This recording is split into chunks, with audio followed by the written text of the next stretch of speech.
morning, everyone, and welcome back to Copperline Rattler Ranch. I'm Julia. I'm going to be by myself this week. Don had a family emergency he had to take care of. So he'll be gone for a little while. It'll just be me and the dogs. We got the floor finished, the concrete floor. We still have some work to do on it, but there's some time that we're going to wait. So the total cure time for concrete, dry or wet pour, is 28 days. We finished the last narrow slab in the living room a couple days ago, and Don wants to wait till 28 days after that before he does the burnishing or the floor grinder, that concrete floor grinder, in order to smooth out some of the areas that need a little bit of attention. Because like I said before, we're just not concrete people. So let me go ahead and show you what we've done, and then we'll move on to some bigger and better things. And there's my shadow on that nice floor from the front door, the pedestrian, the single door. We'll go up in here, take a look around. Not perfect, and we know it needs attention, and we know we have all these cold edges. But like I said in the previous video, we're not worried about those cold edges. So onward to the next project. Let me go ahead and show you the bedroom. I will tell you, it's very nice walking on a nice solid floor. We'll be able to get the scaffold in so that we can work on the ceilings, get all that insulation and ceiling up. We still have all the drywall to do on the internal walls in the bedroom,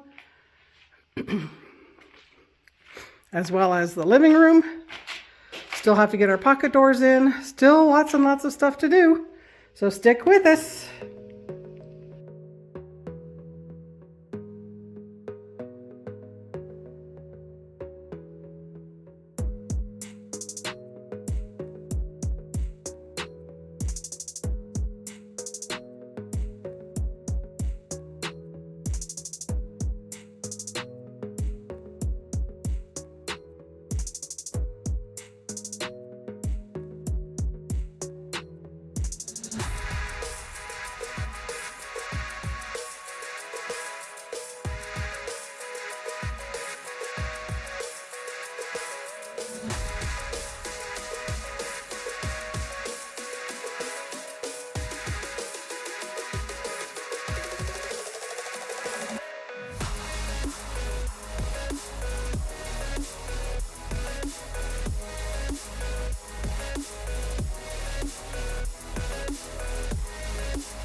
And the living room, finally, pretty much dust-free. It's not perfect, and you can see where the failures were happening in the dry pour in this front section right in here. Looks pretty awful, but that's, like I said, not to say that it's not a viable option for people in areas that have a lot more humidity.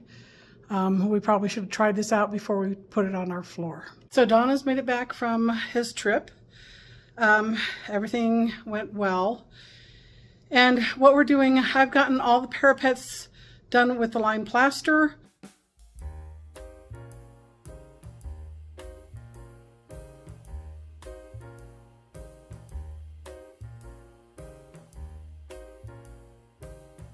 So what we're going to be concentrating on now is getting some of these, what I'm going to be concentrating on is getting some of these little things done inside the house that need to be taken care of.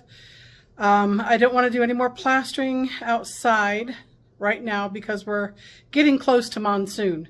So I don't want to have any failures because I'm putting plaster up and then it's raining 20 minutes later. So let me show you some of the things that I'm catching up on inside and let you know where we're going to go after this.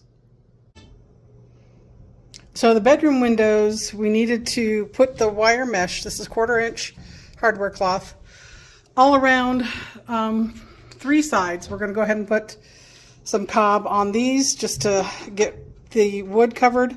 Down here, we're not quite sure what we're going to do on the sill yet. We're talking about maybe some tile. So that'll be in the future, and we can actually wait on that for quite a while. So all 3 of the bedroom windows, this one I'd already started. This one still needs to be done. And I finished around the bedroom slider. That window is a horrible mess.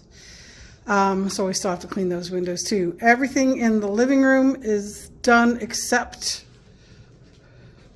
this one window here, so I'll have to go back and do it too.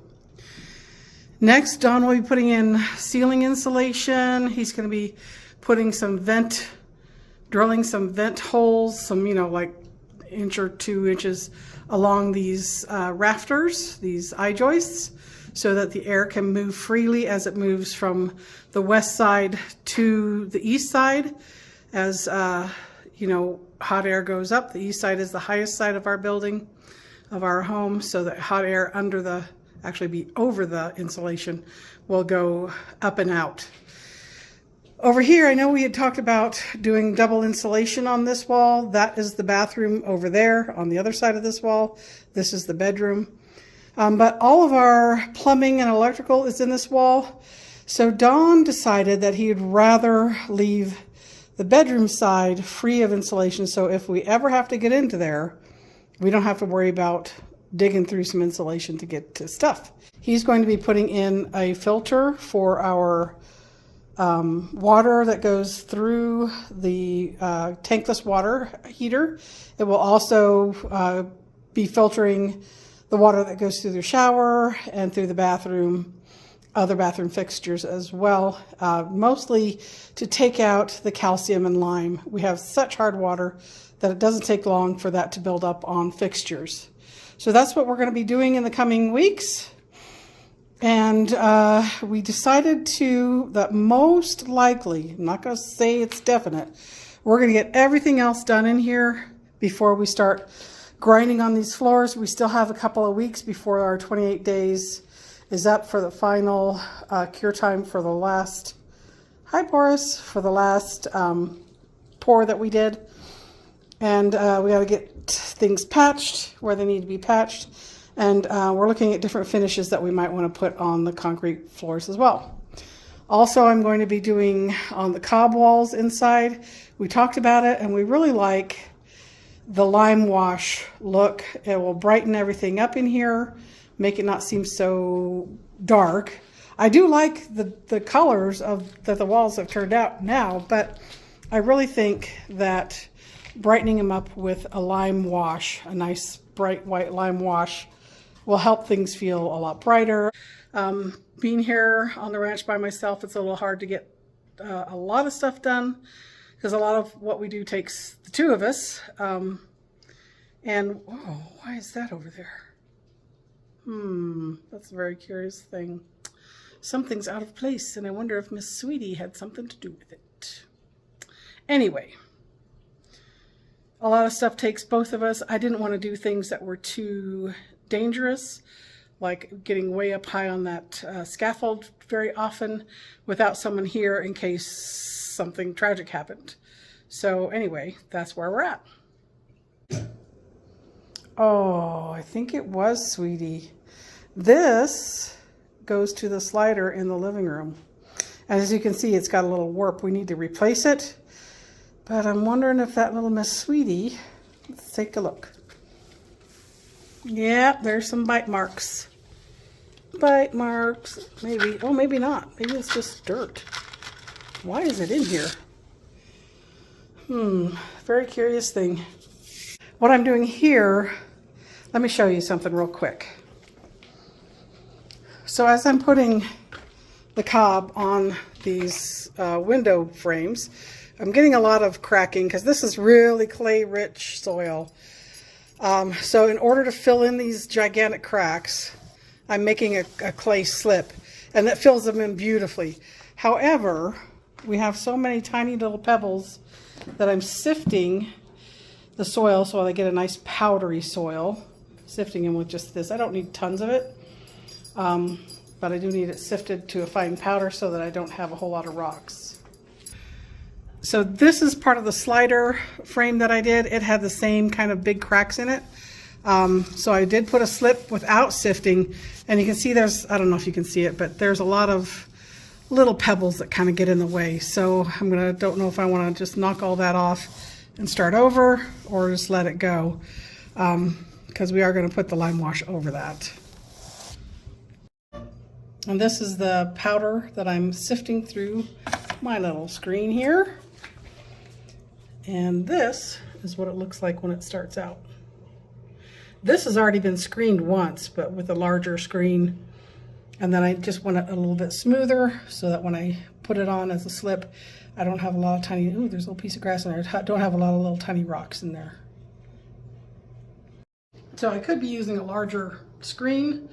My larger screen that I do have is buried in our storage, so I just can't get to it right now. This one's available. And like I said, I don't need tons of this super fine screened material for the slip. So I'm just gonna go ahead and use this. I got a little bit of time this morning. Show you what I'm doing. Just taking it up, pour it in there. Like I said, if you have a nice big strainer, a fine mesh, it should be metal, because anything else will stretch with the weight of this. And then just tap it or shake it. You can see how I get all these nice little pebbles. Some of these are just little tiny dirt clods, but it's just a pain to try to deal with them.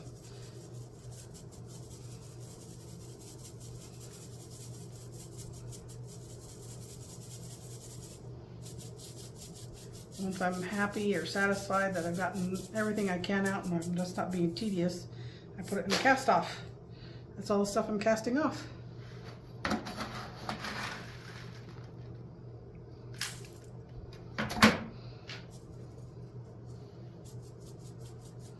Kind of like sifting flour, I guess. And I'm just doing this for the slip that I'll need to fill in some of those ginormous cracks I'm getting.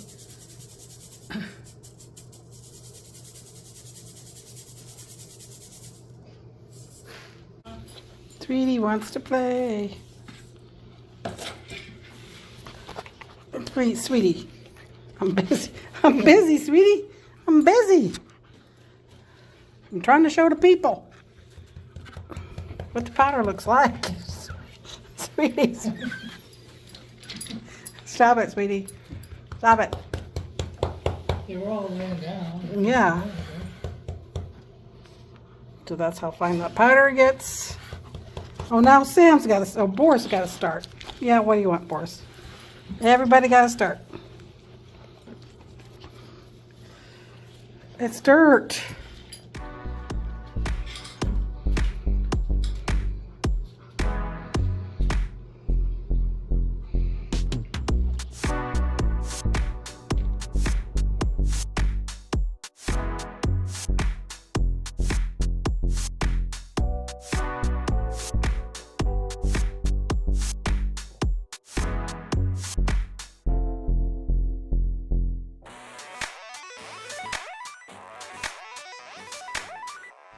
Well, that's going to be it for this week's video. We hope you enjoyed it. Remember, like, share, and subscribe. And any comments, questions in the comment section below. And we will see you next time. Bye.